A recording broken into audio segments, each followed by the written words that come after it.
महाभारत के युद्ध का समय आया और कौरव पांडव सेना ने कुरुक्षेत्र में व्यूह रचा।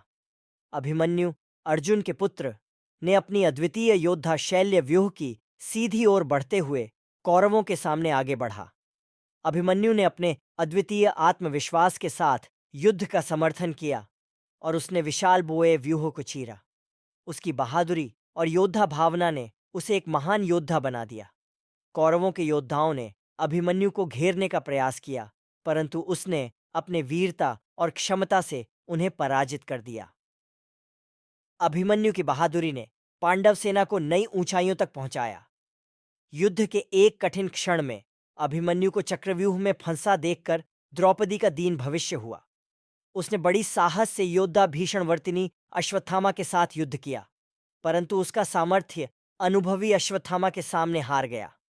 अभिमन्यु की वीरता और बलिदान ने महाभारत युद्ध को एक अद्वितीय युद्ध का रूप दिया और उसकी कहानी हमें शिक्षा देती है कि योद्धा कैसे अपने क्षेत्र में अमूर्त रह सकते हैं।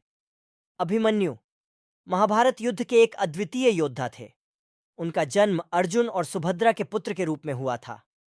अभिमन्यु को चक्रव्यूह तकनीक का माहिर बनाने वाले कृष्णाचार्य के शिक्षा ग्रहण करने का सौभाग्य प्राप्त हुआ था।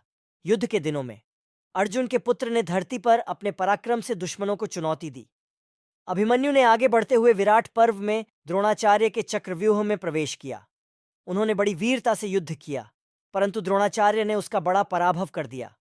फिर अभिमन्यु को कौरवों की सेना ने घेर लिया।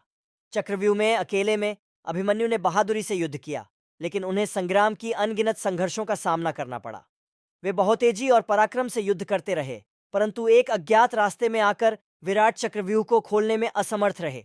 आखिरकार अभिमन्यु को कौरवों ने घेरा और वीरगति प्राप्त की। उनकी बहादुरी और अनदेखी ने सभी को प्रभावित किया और उन्हें महाभारत के एक अमर योद्धा के रूप में